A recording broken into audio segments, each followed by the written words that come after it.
कहा गया है दोस्तों, औरत के हमदर्द सिर्फ 4 मर्द होते हैं। औरत के हमदर्द सिर्फ 4 मर्द होते हैं, बाप, पति, भाई और बेटा। और किसी से हमदर्द की उम्मीद एक ना एक दिन घातक साबित हो सकती है। तो नमस्कार, आदाब, मैं सोनू, आप सुन रहे हैं क्राइम स्टोरी। आज की जो स्टोरी है सुर्खी मध्य प्रदेश से ली गई है। वहाँ पर एक लड़के की शादी बगल के गांव की लड़की राजकुमारी से ठीक हो जाती है। उसके बाद दोनों के शादी का डेट फिक्स होता है, बारात जाती है, सारी रस्में होती हैं और सुबह के टाइम जब विदाई का वक्त आता है तो लड़की लड़के को देखती है। लड़का जो है कुछ कम माइंड का था। लड़की अपने ससुराल जाने से मना कर देती है। उसके बाद गांव वाले जुटते हैं, वहाँ पर पंचायत बैठती है, लेकिन बात नहीं बनती। बारात वापस लौट जाती है। कुछ दिन बीत जाते हैं। लड़की का देवर नक्छेदी, जो कि अपने भाई के ससुराल जाता है, वहाँ पर कुछ दिन रहता है। नक्छेदी देखने में भी हैंडसम था। उसके बाद जो है नक्छेदी जो है राजकुमारी का देवर लगता था, लेकिन राजकुमारी और नक्छेदी में प्रेम संबंध हो जाते हैं। नक्छेदी अपने भाई के ससुराल 1 से 2 हफ्ते रहता है। वहाँ से फिर अपने घर आता है। कुछ दिन बाद फिर अपने भाई के ससुराल जाता है, क्योंकि उसका मन नहीं लगता है। उसकी भाभी मायके में थी।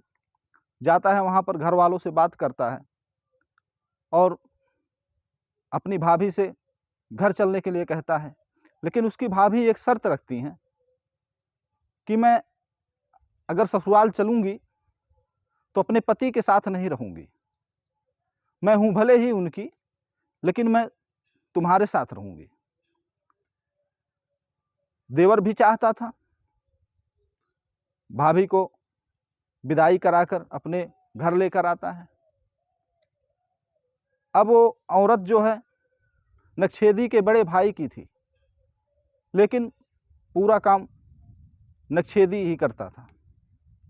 उसके साथ रहना, उठना, बैठना, हर एक काम जो है नक्छेदी ही करता था।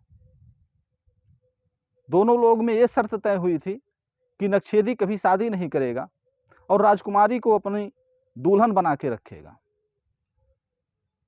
कुछ साल बीत जाते हैं, दोनों का रिलेशनशिप अच्छा चलता है। उसके बाद घर वाले नक्छेदी की शादी दूसरे गांव में फिक्स कर देते हैं। नक्छेदी की शादी होती है। नक्छेदी की भाभी जो राजकुमारी हैं, उनको बहुत बुरा लगता है। नक्छेदी की भाभी जो है अपने देवर नक्छेदी से झगड़ा करती हैं। लेकिन अब नक्छेदी की शादी हो चुकी थी, तो जाहिर सी बात है कि वो अपने औरत के साथ रहेगा। नक्छेदी की भाभी राजकुमारी एक दिन नाराज होकर अपने घर से निकल जाती हैं। गांव से कुछ दूर जाकर एक ईंट भट्ठा पड़ता है, वहाँ पर वो काम करने लगती हैं। कुछ दिन बीतते हैं। वहाँ पर मुलाकात उनकी एक रमेश नाम के शख्स से होती है। दोनों की दोस्ती होती है। दोनों लोग रिलेशनशिप में रहने लगते हैं। कुछ दिन बीतता है, दोनों लोग रिलेशन में एक साथ ही रहते हैं। यहाँ तक कि यौन संबंध भी बनाते हैं। उसके बाद एक दिन नक्छेदी की भाभी राजकुमारी नक्छेदी का बदला लेना चाहती है।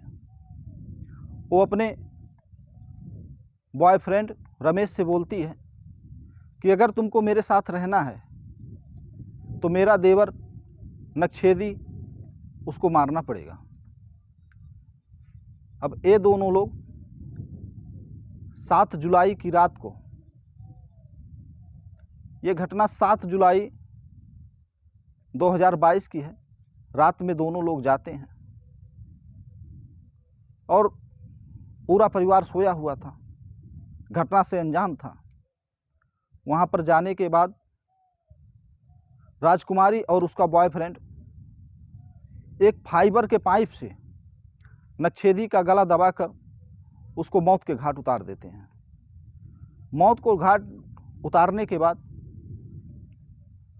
दोनों लोग उसके लाश को घर के बाहर झाड़ी में फेंक देते हैं। वहाँ से फिर भट्ठे पे चले जाते हैं। सुबह होती है, गांव वाले जब सोकर जगते हैं, वहाँ पर जाते हैं तो देखते हैं नक्षेदी की लाश पड़ी थी। कौतूहल का विषय था। लोग जो है पूरे गांव के लोग इकट्ठा हो गए। कुछ लोगों ने सुर्खी मध्य प्रदेश थाने पे जाके इतला दिया।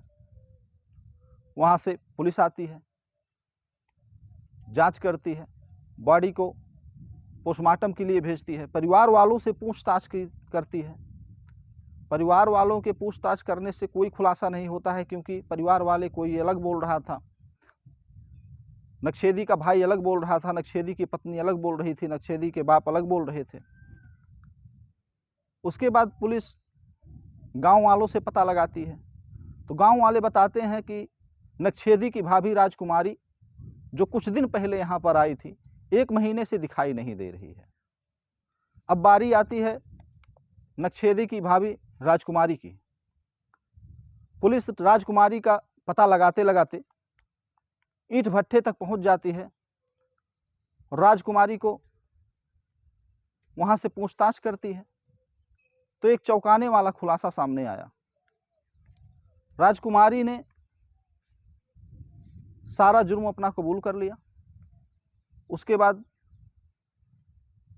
सुर्खी पुलिस राजकुमारी और उसके बॉयफ्रेंड रमेश को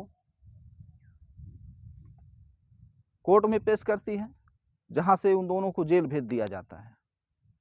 तो दोस्तों, ये कहानी सुनाने का मतलब यही था कि आप लोग सचेत रहें, सुरक्षित रहें, क्योंकि ये घटना अब इस